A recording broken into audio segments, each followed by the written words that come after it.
मानो ध्रुव जी का चेहरा ऐसा हो गया, मुखमंडल जैसे खिले हुए पुष्प को आग में फेंक दो, खिला हुआ चेहरा एकदम मुरझा गया। रोते रोते अपनी मां सुनीति के पास आए। मां ने पूछा, बेटा क्या हुआ? रोते रहे लेकिन ध्रुव जी कुछ बता नहीं पाए। सखाओं ने कहा, मां तुम्हारे बेटे को कोई घाव नहीं लगा है, कोई चोट नहीं लगी। सौतेली मां के बाग वज्र लगे हैं। शब्दों के बाण जो होते हैं उसके घाव कभी नहीं भरे जाते।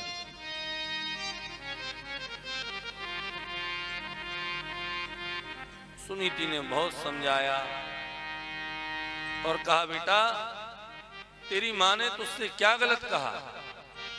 ध्रुव जी बोले, मां आपको उसने अभागिन कहा और आपने क्या गलत कहा?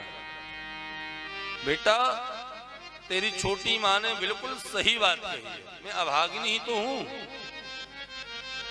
तू मुझसे हमेशा पूछा करता था पिता का पता, मैंने तो तुझे इस संसार के पिता का पता बताया, लेकिन धन्य है तेरी छोटी मां जो उसने परम पिता परमात्मा का पता तुझे बता दिया।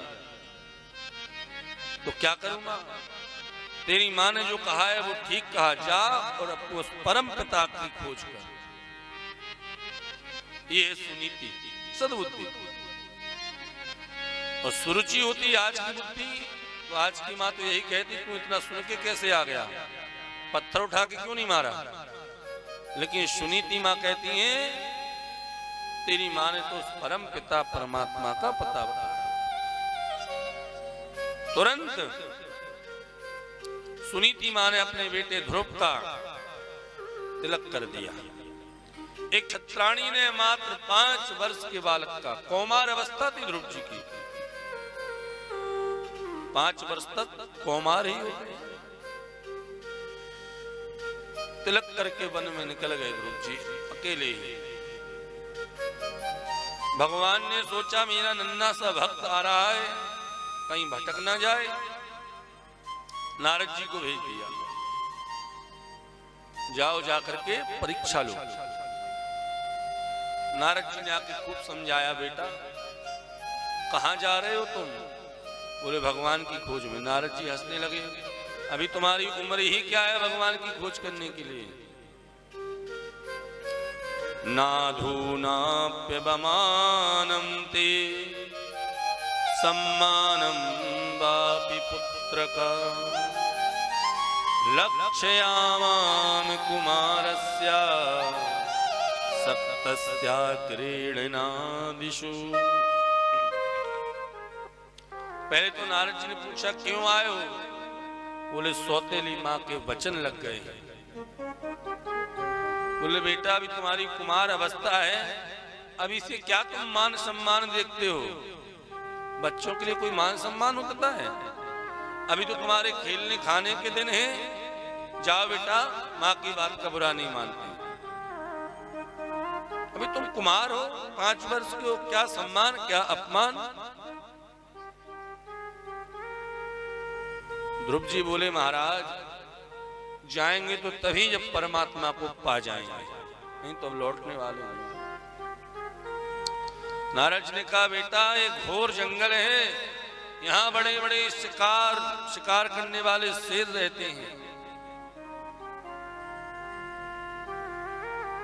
मृगराज रहते हैं, और तू कैसे भगवान को पा जाएगा? बड़े बड़े योगी तपस्वी जंगल में तपस्या कर रहे, वो अभी भगवान को पा नहीं पाए, तो 5 वर्ष का बालक कैसे पा जाएगा? ध्रुव जी ने बहुत अच्छी बात कही। बोले महाराज आपका ये जो ज्ञान है ना, बिल्कुल रुकने वाला नहीं है। क्यों? क्योंकि मां के वाणी रूपी बाणों से इस शरीर पूरा एकदम छिन्न भिन्न हो गया, छन्नी की तरह, और छन्नी में आपका ये ज्ञान रुकने वाला नहीं है। अब तो भगवान को पाकर ही नहीं। नारद जी समझ गए ये पक्का भक्त है। ध्रुव का मतलब ही है अटल हो जाना। तत्तात गच्छ भद्रम ते यमुनायस्तटं शुचि पुण्यं मधुवनं यत्र सान्निध्यं नित्यदा हरे। नारद जी समझ गए ये बिल्कुल पक्का चेला बनाने लायक है। ध्रुव जी ने पूछा पहले महाराज आप अपना पता बताओ कि आप हैं कौन। नारद जी ने कहा मैं नारद हूं। ध्रुव जी बोले आप नारद हो ही नहीं सकते। क्यों? क्योंकि मेरी मां कहती हैं जिसको एक बार नारद जी के दर्शन हो जाएं उसको भगवान के दर्शन जरूर होते हैं। जरूर उसको भगवान के दर्शन हो। और आप कह रहे हैं कि लौट जाओ जाओ जंगल में शेर है ये है वो है। आप नारद नहीं हो सकते। नारद जी हंसने लगे बोले बेटा मैं ही नारद हूं मैं तुम्हारी परीक्षा लेने आया हूं। तो प्रभु आप नारद जी हैं तो हमारा मार्ग प्रशस्त करिए। कैसे हो हमें श्री हरि की प्राप्ति। नारद जी ने कहा पहले हमारा चेला बनना पड़ेगा। बिल्कुल प्रभु बने। और नारद जी ने ध्रुव जी को गुरु मंत्र दे दिया द्वादशाक्षर मंत्र।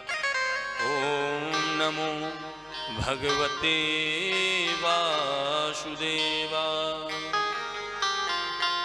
ये ध्रुव जी को नारद जी ने दिया है द्वादशाक्षर मंत्र। देखिए अच्छा गुरु भी अच्छे शिष्य की तलाश में रहता है। जैसे शिष्य अच्छे गुरु की तलाश में रहते हैं ऐसे जो अच्छे गुरु होते हैं वो भी अच्छे से अच्छे शिष्य की तलाश में रहते हैं। क्यों? क्योंकि मंत्र तो ले लिया अब शिष्य क्या कर रहा चेला। भाई गुरु मंत्र लेने के बाद उस चेला की पूरी जिम्मेदारी गुरु के ऊपर। मंत्र देने के बाद मतलब उस शिष्य का कल्याण करना उसको गोविंद से मिलाना वहां तक पहुंचाना ये फिर गुरु की जिम्मेदारी हो जाती है। और मंत्र लेने के बाद भी अगर मार्ग से भटक गया तो चेला की तो दुर्गति होने ही वाली है संग में गुरु की भी होने वाली है। इसलिए कहते हैं पानी पियो छान के गुरु बनाओ जान के। और चेला भी जान के ही बनाना चाहिए। ये गुरु शिष्य परंपरा बड़ी अद्भुत परंपरा है। छोटी बात नहीं है। आज लोगों ने मान लिया है कि बस मंत्र लेना चाहिए बस ले लिया गुरु बना लिया। और गुरु जी ने भी सोच लिया कि बस चेला बनने चाहिए। जितनी ज्यादा संख्या हो जाए चेलों की उतनी ज्यादा दक्षिणा आएगी। न गुरु का कल्याण होगा न चेले का कल्याण।